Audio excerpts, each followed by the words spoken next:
Wine షాప్కి వెళ్ళాలంటే పోను 4 కిలోమీటర్లు, రాను 4 కిలోమీటర్లు, రోజుకి 8 కిలోమీటర్లు నడవాలని విషయం నీకు తెలుసా? నాకు తెలుసు. మందంటే నాటు తాగాలని, రాయల్ స్టాగ్ అంటే 6 నెలలకు ఒకసారి తాగాలని, ఫుల్ గా తాగిన రోజే పండుగ అంటారనే విషయం నీకు తెలుసా? నాకు తెలుసు. ఫుల్ గా తాగే వయసులో మందుకు డబ్బులు సరిపోక అప్పులు చేస్తున్న విషయం నీకు తెలుసా? ఆకలిస్తే బిర్యానీ పాయింట్ వైపు, దాహం వేస్తే వైన్ షాప్ వైపు చూసే మనుషులు ఇంకా ఈ సమాజంలో, నువ్వు బతుకుతున్న ఈ సమాజంలో ఉన్నారని నీకు తెలుసా?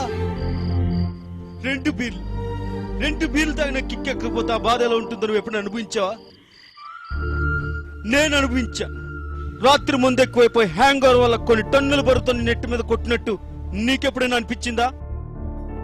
మందు దొరికి గ్లాసు వాటర్ ప్యాకెట్ దొరకకపోతే ఎంత బాధగా ఉంటుంది ఎప్పుడు నువ్వు అనుభవించావా? నువ్వు ఎప్పుడైనా అనుభవించావా? మనకి ఈ సమాజంలో తాగడానికి మన దగ్గర ఉన్న పేరు, మన దగ్గర ఉన్న అధికారం, మన శక్తి ఏది సరిపోదు. ఈ జనం మధ్య తాగలేక దూరంగా పోయి తాగాలని నీకు ఎప్పుడైనా అనిపించిందా?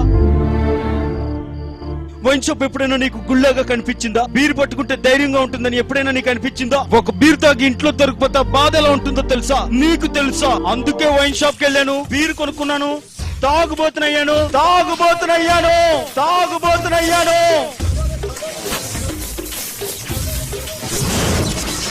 ఇక్కడ మందు గురించి మాట్లాడే హక్కు నాకు మాత్రమే ఉంది. నీకు లేదు, ఖచ్చితంగా నీకు లేదు.